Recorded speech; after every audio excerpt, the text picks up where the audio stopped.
Okay, so Gartner, you recently published, I think, two hype cycles, one focusing on cyber risk management and the other on security operations. And the idea behind these is to help sort of informed or better informed decision making. And I suppose the first thing to observe is that you're saying that cyber risk security is no longer, or it's not just for the sort of IT technical folks, but it's also increasingly, or has been for a while, a serious boardroom issue. If you can just maybe sort of comment on that. Yeah, I think it's not really new. So cyber risk or IT risk, technology risk, information risk, there are so many ways you can sort of label what essentially the exposures technology adoption brings to us. I think we tend to forget if you're in IT or cybersecurity, that because your horizon is such that you deal with a lot of decisions or changes that are really very close to technology. But ultimately, if you take a step back, looking at everything we do in cyber and in IT, it's always linking to some form or shape of business outcome or process. So ultimately, if these two things are disconnected, it's very hard to prioritize, to invest. So what do you do first? Because generally speaking, everybody is pretty overwhelmed with the number of exposures, cyber risk people have to deal with. So in looking at all the hype cycle entries, we call it, you can see a lot of them reflect that we try to help our clients to prioritize, to balance their investments in treating the risks, ultimately how to really bring the business aspect or the impact onto various types of cyber risk. So I think this is not new, but definitely being heightened by a lot of the new incidents or new regulations. The reliance or dependency on technology for business advantages or competitiveness. Yeah, maybe to add some smaller aspects here. I definitely agree with what she said. I like the picture of the three lines of defense, and we actually consider the first line, which is security operations, and the execution and the hype cycle for security operations is more reflecting this perspective. And then there is that second line, which is more about the management of the program itself. And this is where the hype cycle of cyber risk management would be the one those people should read. And this distinction, that there is a perspective on technology, just as Gie said, and it also depends on the maturity of the organization. That you should not only consider technology, but you need the business perspective as well, the second line perspective. And this is why we have those two different hype cycles, and that it's not new, because to distinguish between people setting the rules and people doing the execution is just what you should have based on segregation of duties and stuff like that. But nevertheless, that second line perspective, and that's something we see is most or many times lacking a little bit of the knowledge of the business strategy. And this is actually what we want to reflect here, that it's utmost important to consider in terms of prioritization of activities, what is most important for business. And this is why we adjusted a little bit in the current hype cycle, and why we also made that statement that the focusing on business alignment and business outcome is the current thing. Okay, yeah, and I've had a look at both the documents. They're very comprehensive documents that bear people to go and explore in more detail. But for the purpose of our interview, it'd be good to maybe look at some of the trends that you've highlighted. And the first ones, I think, around the sort of impact of strategic innovations. And perhaps, I mean, AI is I guess it's the word on everyone's lips in the IT industry. But here we're talking about AI in cyber risk management. So perhaps, again, you can just explain a little bit more about why that's important at the moment. Yeah, so one of the new concepts or new technology profile we added to the current cyber risk hype cycle is AI being embedded or adopted by risk management technologies. So there's probably some confusions because there's so many aspects of AI, right? So organizations, individuals use AI that present new exposures, new risks. But in here, we're really talking about the other side of the coin, which is as risk or security practitioners, there are also very positive side of AI, which is that automation or additional innovative features, capabilities, AI technology can help us in automations, in large scale of content summarization, spotting conflicts, for example, in controls monitoring or controls assessments. There are often ton of free text results, documentations. It's generally very, very difficult for human to go through all of it.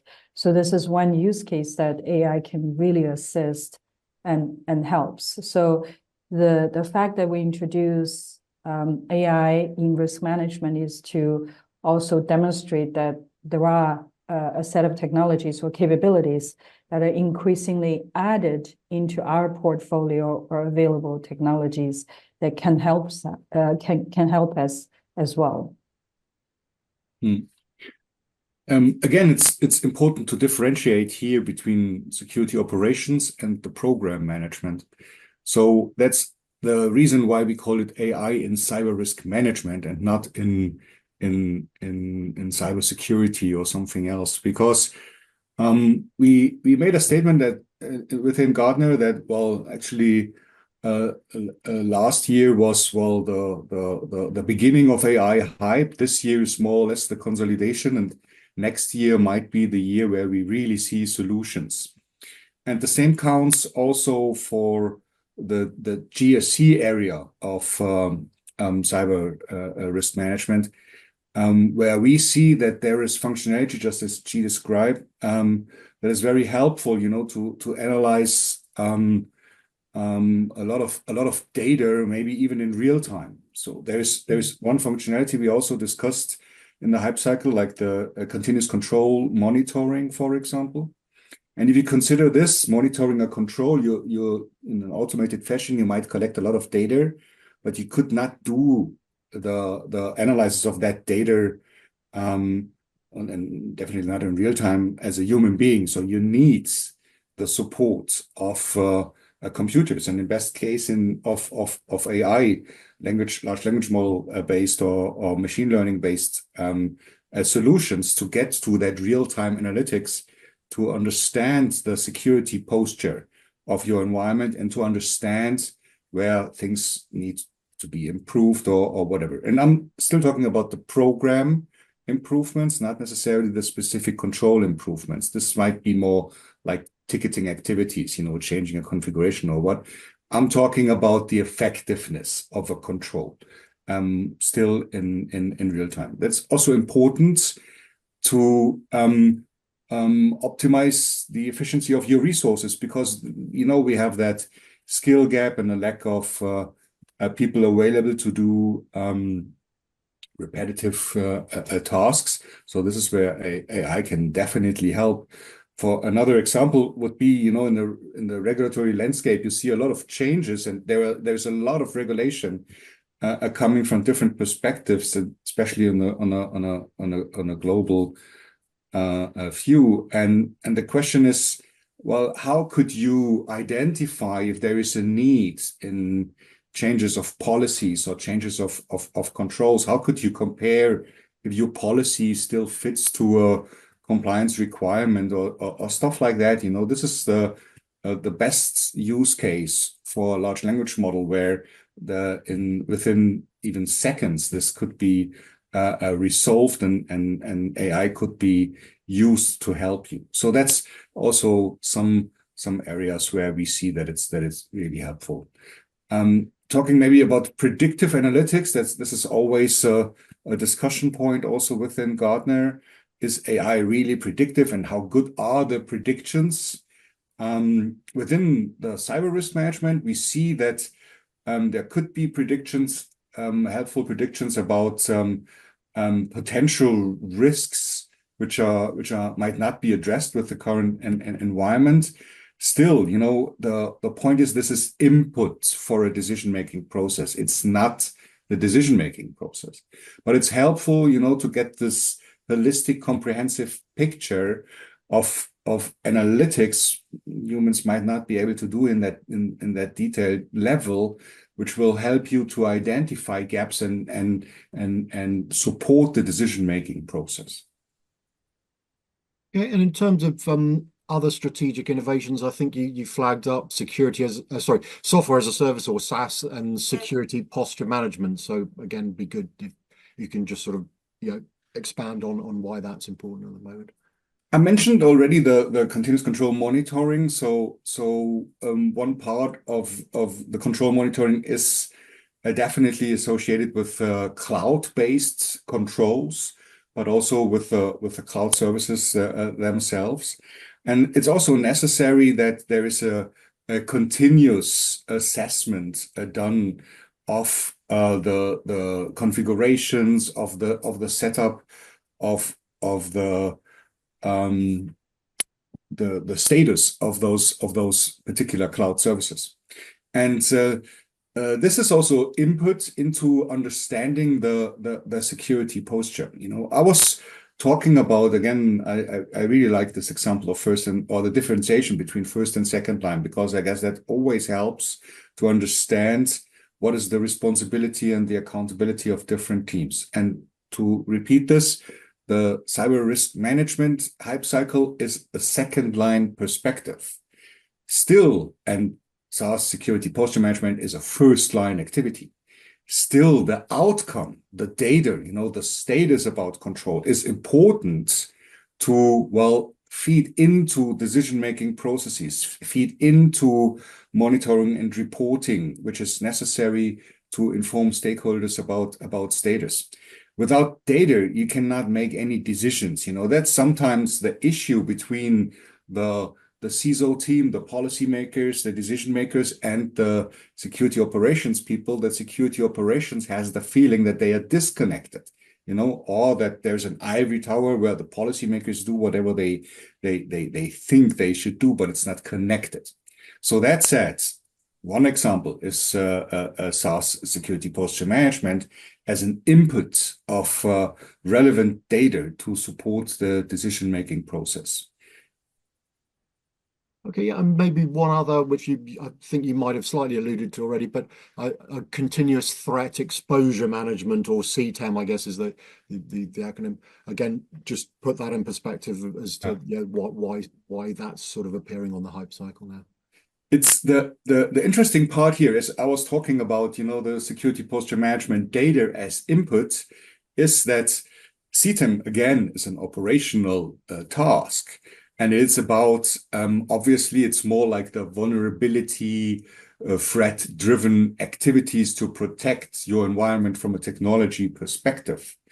But the security operations still has the issue that there is so much to do, and they don't really know how to prioritize this besides from a technical perspective, you know, taking CVEs or whatever, so that you say, okay, this is a potential attack path, and if you well, just close that exposure or well, reduce the exploitability of a exposure, that you protect your environment.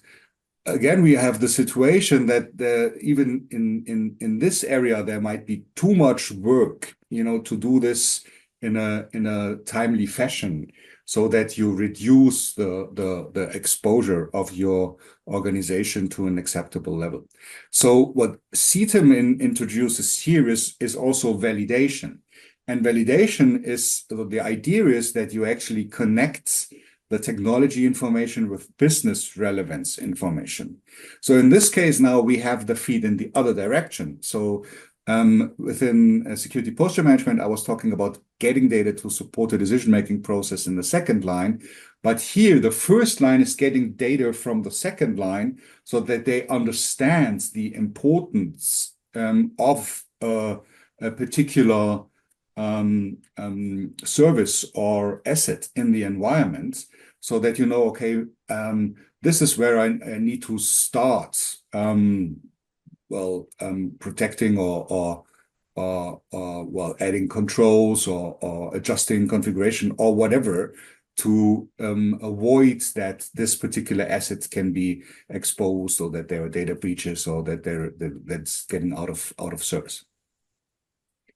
And in terms of the sort of the trends side of things, I think one of the things that you flag up is, and again, you've, I think, been alluded to a couple of times already, but in terms of the business impact, that cybersecurity strategies need to increasingly align with business objectives. And I mean, perhaps it'd be good if you can explain what that means. And it sounds okay, but what does that actually mean in practice? Because I guess most people say, well, our cybersecurity isn't designed to harm the business, but how do you sort of design it to actually, enable or maximize business opportunities, I suppose?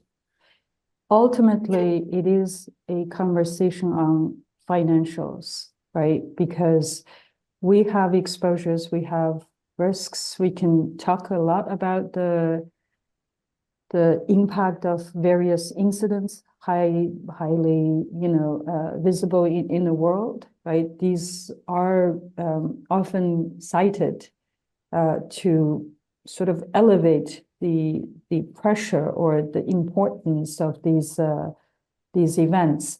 But I think ultimately the business, if you look at it as a whole from a strategic perspective, it's always about opportunity and the amount of investment you make to support the opportunity, at the same time reduce any counter factors that potentially could prevent you from realizing the value of the business opportunity.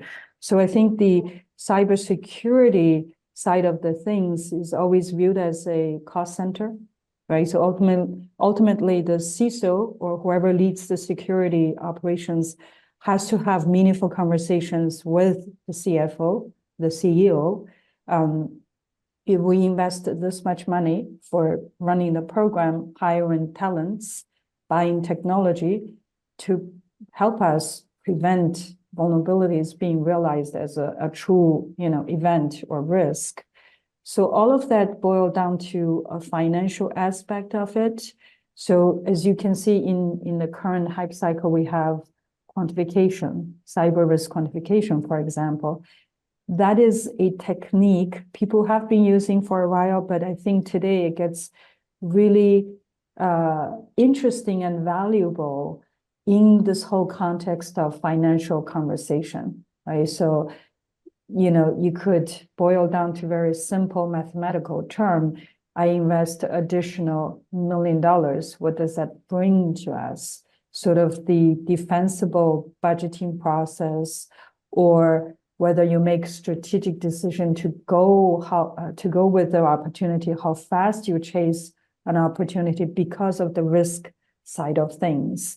So I think this is a level of conversation that can bring these different silos together in a most meaningful way, which is business impact in the context of managing cyber risks.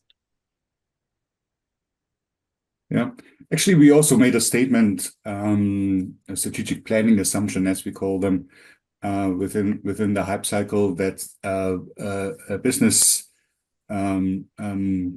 impact assessments will be more focused within the cyber risk management process compared to the current state. So there will be an increase of 60% by 2026. That's what we're saying. The reason for that, or what we also discovered, is that often there is a disconnect between what the business continuity people are doing and what the cyber risk management people are doing. The data might already be there, or it might be done in such an isolated way that it might not be useful for the security organization. But as we've discussed, with CTEM, for example, that you need to have the business alignment data to give feedback to operations. What's most important, obviously, the data have to come from somewhere. And this is where, for example, business impact assessments are a good source to understand the business. On the other hand, it's also about the business strategy. And this is where we see a lot of CISOs, the focus is now not necessarily on technology anymore, because technology is managed by IT, by service providers, by cloud or whomever, but it is on the business side. So to understand the business strategy and to align activities to the business strategy itself. Business impact analysis will help to understand what's important for the business, but business strategy will help to understand what's the future plans. And this term shifting left, that means actually that you are part of the business decision-making process at a very early stage, so that you even on a strategy level understand what is what could the value of cyber risk management be, or information security, so that particular activity planned by business will be successful. And that's two aspects here, that the business understands what is the value. The stakeholder get trusts. You build trust relationships, but they also understand, as Gie just said, that if they invest money, why is it important for them, and what is it they get back? And this is not a technology discussion. This is more like a discussion of business impacts, that where you need to understand if something is happening security-wise on a server, why is that important for a business process? Yeah, because there is a connection. If there's a disruption here, there's a disruption in the business process. But this is a discussion you need to have, and you need to support more. And that's what we try to outline with all those aspects which are in the profiles, which connect to impact on business and understanding and discussing this. And the discussion is also a very important point, so that the communication, so that business understands that you understand them, and that you understand also what's the business concern and how could you be helpful at the end of the day. Okay, and you also highlight that the regulatory landscape is set to have an increased impact. I think the suggestion is that the legal responsibilities for cybersecurity leaders, and I guess potentially the boardroom as well, are going to increase. Is that specific pieces of legislation that have just been introduced, or you see on the horizon, or why do you flag up as I'm not saying you're scaring people, but you're just suggesting that obviously the cybersecurity folks are going to be under more scrutiny from a legal perspective. Is that right? This is an interesting part to discuss, I guess, because or maybe to answer your questions first, we definitely see in Europe, like the NIS2 regulations, the DORA regulations for financial institutes. There are the SEC regulations in the States, and all around the world there are more and more regulations who actually talking about accountability, where they really stress the point that risk management is a central activity, that this has to be governed so that there is accountability, there is responsibility, and typically this is up to the board level. So this is where we find the D&O insurances typically. On the other hand, we see that there are, which is And that's the interesting part here, because typically we say the CISO is not the risk owner. You know, the risk owner is in the business, and the CISO's accountability is actually to make the risk owners aware of the exposure and to propose what are the right activities to mitigate or reduce that risk to the risk appetite to an acceptable level. So this is where the CISO supports that whole process, that they understand their appetite, that they understand the options. From a quantification perspective, they know what needs to be invested. And from a monitoring perspective, that they get the feedback loop if whatever the investment they have made, if that was successful. But we see that there are some clients where actually, and this is also like a career path or whatever, where we see that the cyber risk managers, the CISOs are, well, going up in the hierarchy. They might even go up to the board. And the impact, if you go to the board, is typically that you are also seen as a risk owner.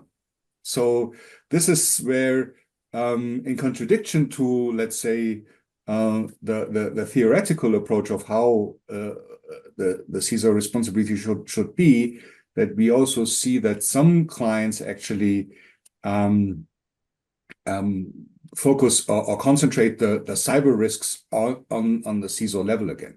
And this is where that statement is coming from. If the CISO is involved or being responsible from a risk management perspective, from a crisis management, incident response perspective, so that the CISO might lose the job or might be even considered personally if there are some incidents, that there's some liability, maybe even depending on contracts, obviously, and payments. That this is something which will be addressed by responding with insurance, if this makes sense. Yeah, so the only thing I would add is regulations or laws could be quite burdensome for organizations, for the CISOs, the cyber risk people, but ultimately these are designed to facilitate the linkage. I think Michael had mentioned a few times about the different lines of defenses.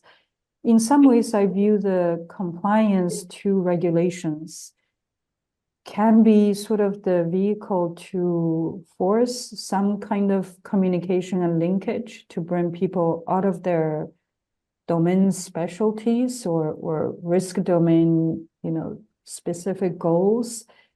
But in reality, I suppose, staying compliant, making sure you retain your certificate to some of these standards and frameworks could take on a life of their own. So organizations or among our clients, you tend to see there's quite a bit of investment in compliance management or regulation change management.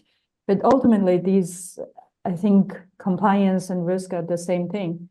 If you manage your compliance very well, in theory, that investment you made should really be bringing the same result for risk management, reducing your exposures.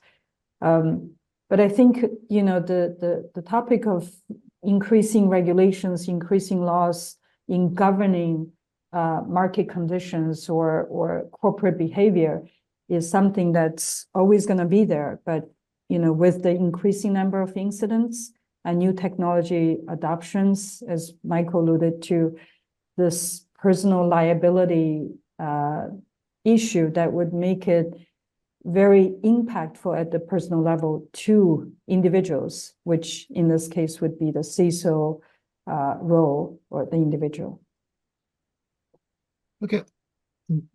Philip, I want to add one aspect because Gie brought it up, and I think that's always an intense discussion within the cyber communities.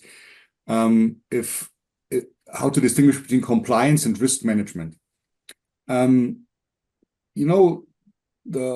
compliance aspects, if you say I'm compliant to ISO 27001, or I'm compliant to NIST CSF, or I'm compliant to whatever frameworks are out there to manage your program, does typically involve that you do risk management, because the most security frameworks, one of the first activities is risk management. So it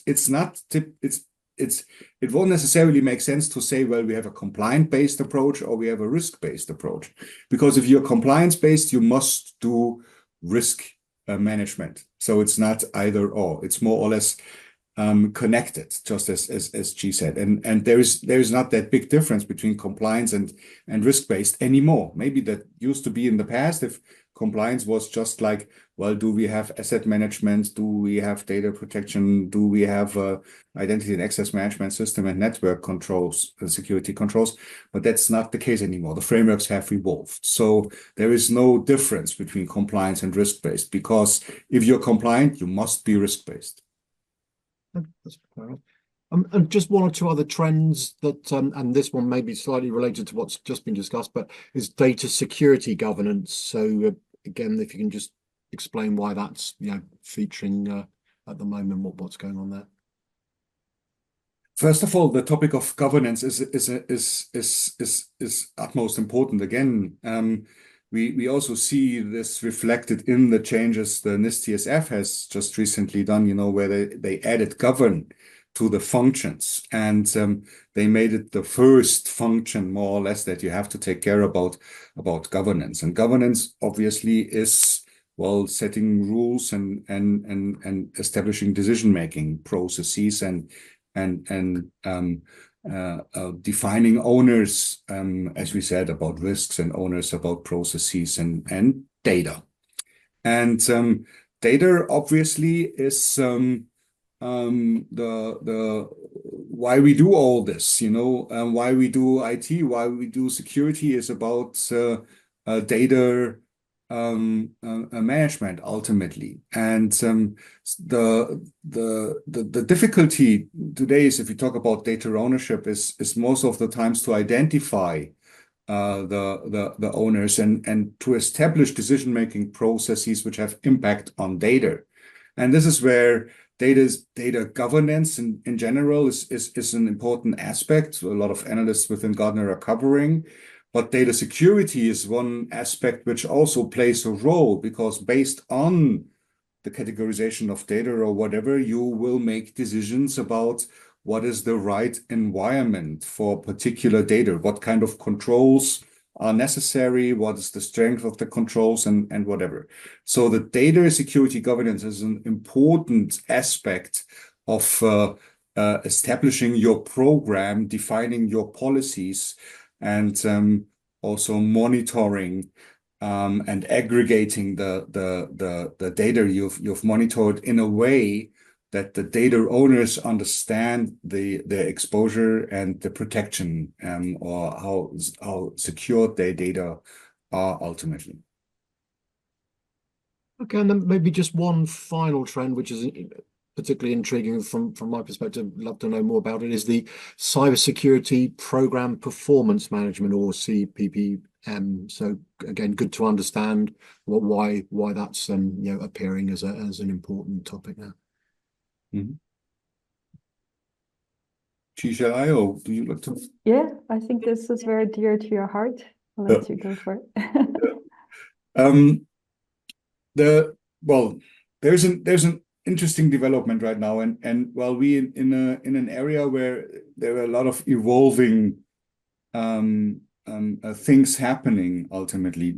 Gie and myself, we about to write a series about cyber GRC, and we actually have already written an innovation insight about what cyber GRC is actually.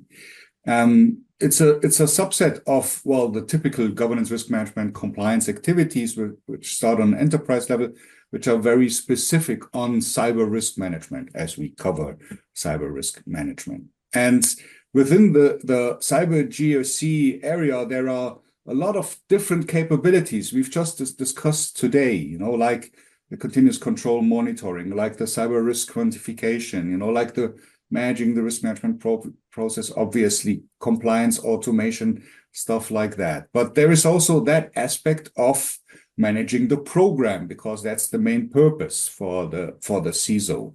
But managing the program, you need to connect all this. You need to understand the business strategy, as we've discussed. You need to understand the connection of technical data from CTEM or from SaaS security posture management, so that you can give an overall a dashboard or report or status of your program. And this is where the program performance management tools play a role. So they connect more or less the dots and help the CISO to understand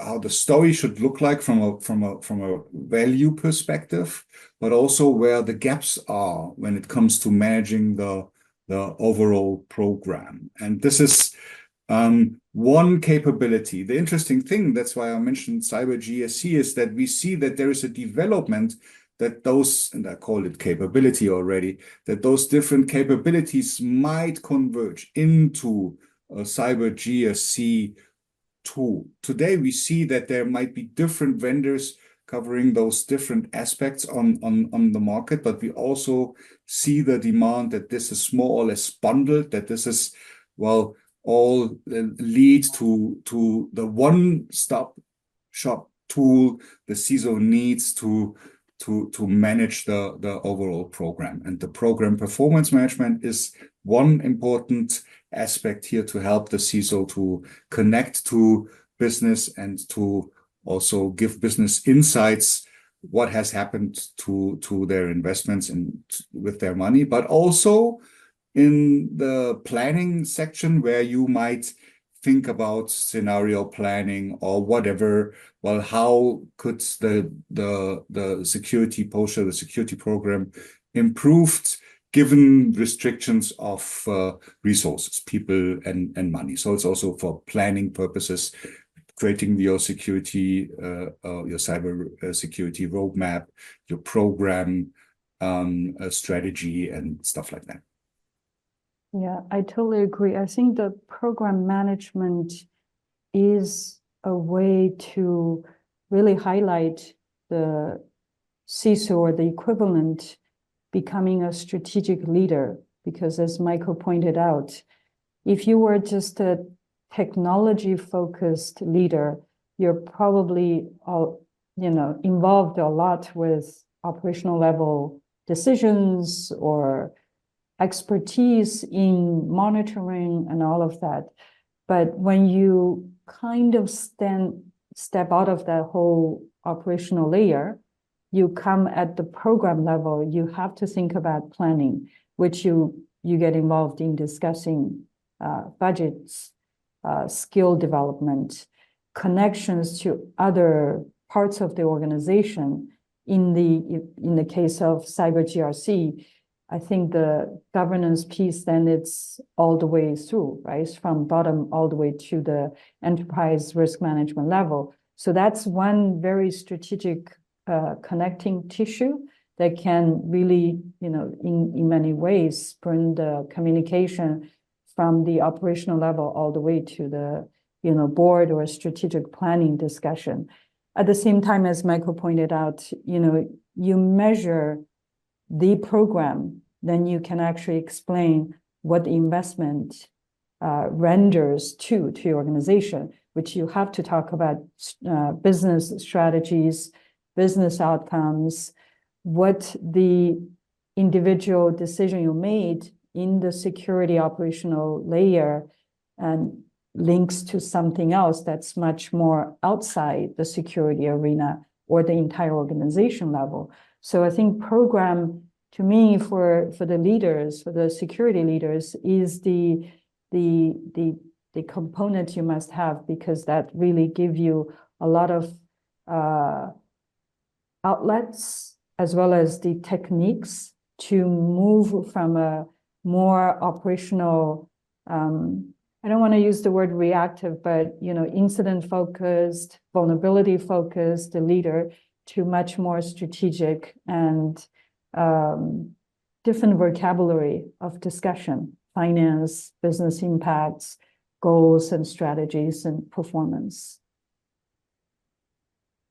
Yeah, I mean, as we said at the start, there's a lot of information, detailed information in both the hype cycle reports, and hopefully we've covered a good amount of it. But before we finish, are there any other sort of trends or topics that you think need to be flagged up? I mean, I'm thinking, we mentioned AI, but presumably AI is going to have an increasing sort of impact. And also, I mean, just because I've been talking to people recently, quantum computing is sort of somewhere on the horizon as well, which, depending on whether you, again, listen to the optimist or the pessimist, might throw a spanner in the works. So just any other sort of topics or trends that you think might be worthy of flagging?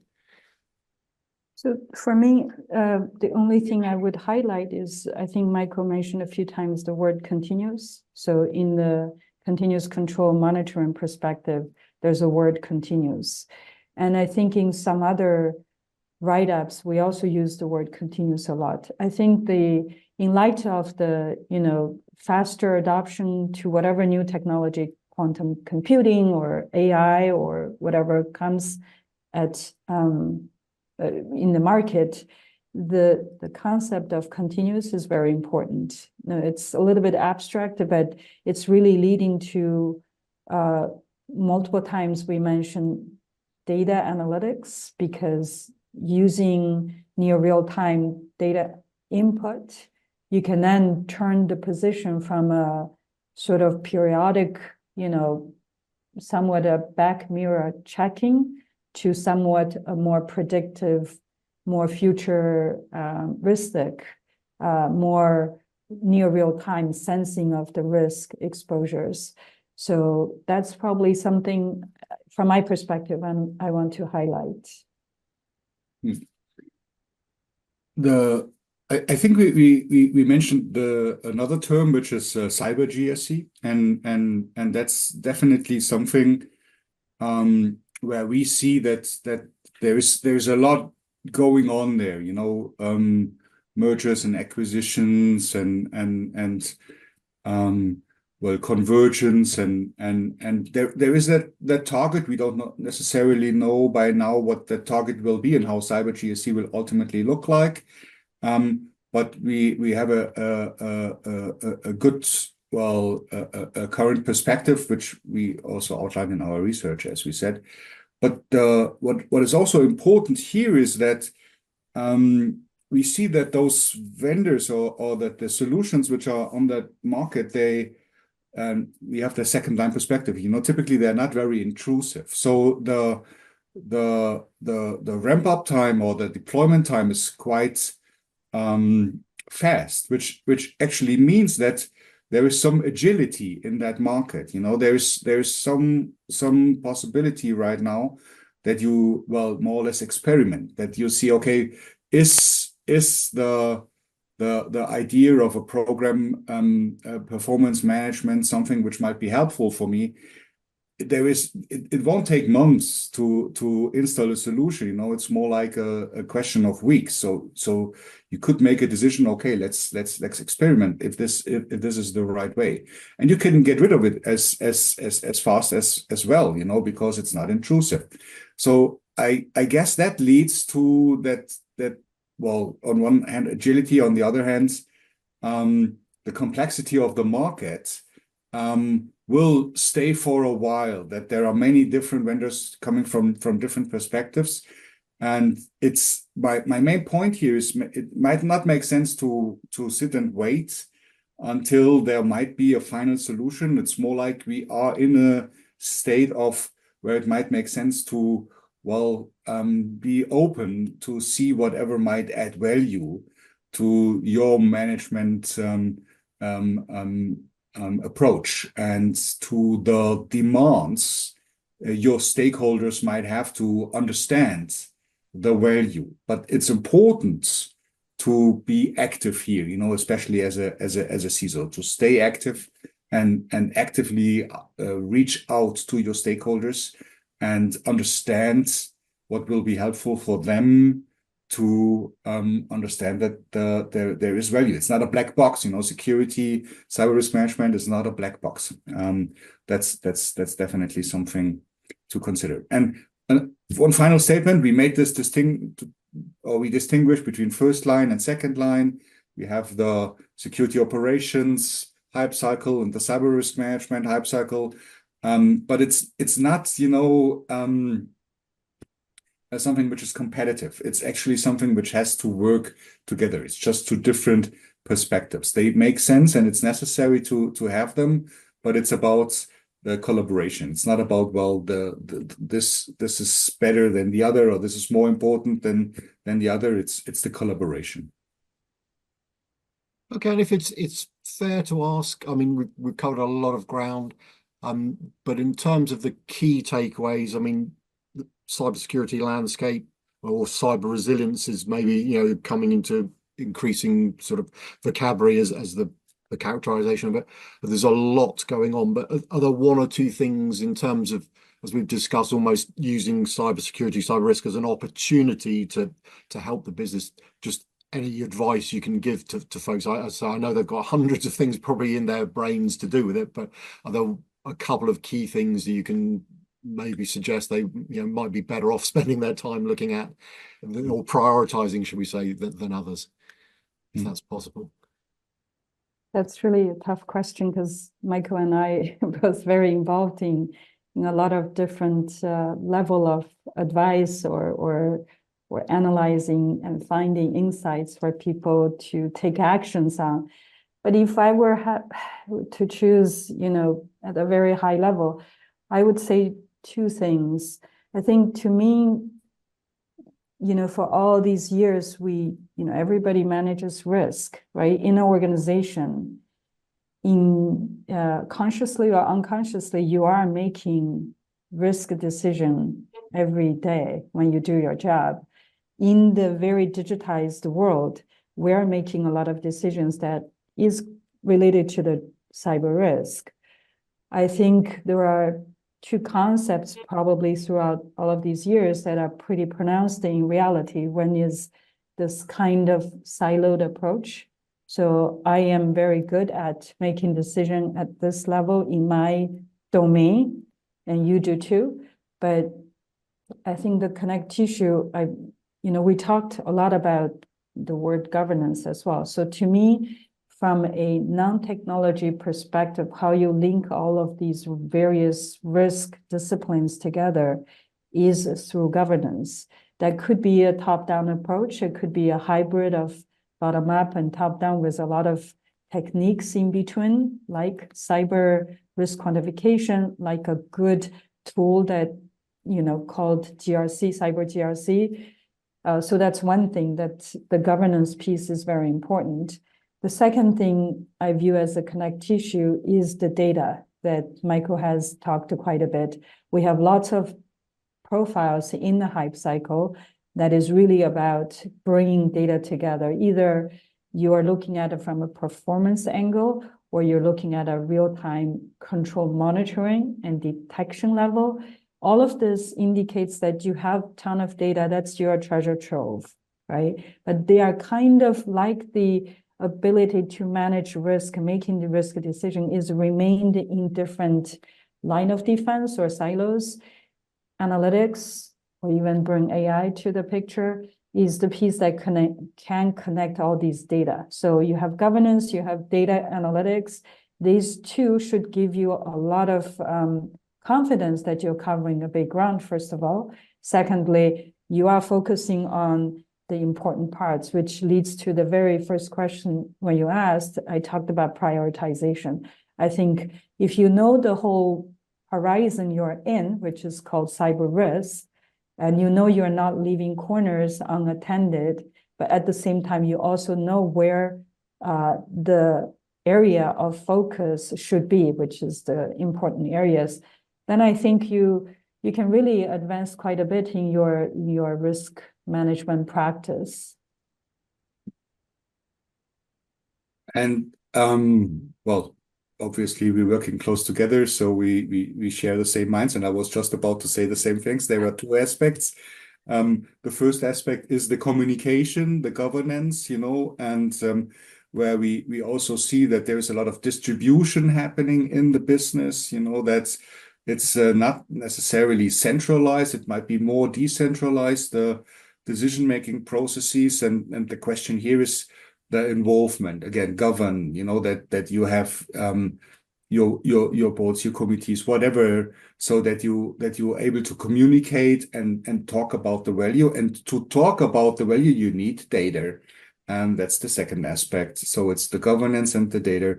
And talking about data, and I'm repeating actually what she's saying, AI is an important aspect. So going back to my point of experimenting with tools, while there are several different approaches how AI is used to, prepare something which might be helpful for your conversation. If it might be identifying gaps, if it might be the legislation landscape, if it might be some insights into the typical questions the stakeholders might have. How secure are we? How good is my process protected? Well, what will happen if we attacked? Is there some monetary information? So that's something where we also see that the tools, the cyber GRC tools, they might use AI for communication, so that you don't have your forms and you go from form to form. You might ask the system something, and the system gives you an answer which is specific to your question. And this might be very helpful for stakeholder communication. So on one hand, communication, establish yourself within the organization who's a business partner. It's not a technology or service provider. It's a business partner helping to establish new business solutions and protect the existing ones, and using AI and data to support your trust level and the confidentiality into what the words you're saying, and more or less those are the two aspects I would say. That's brilliant. I mean, it's been great to have so much of your time. I really appreciate you giving me that, and for the insights into the hype cycle and sharing your wisdom as to what's going on. So just again, many thanks for the time you've given me, both Gie and Michael. Really appreciate it. Thank you.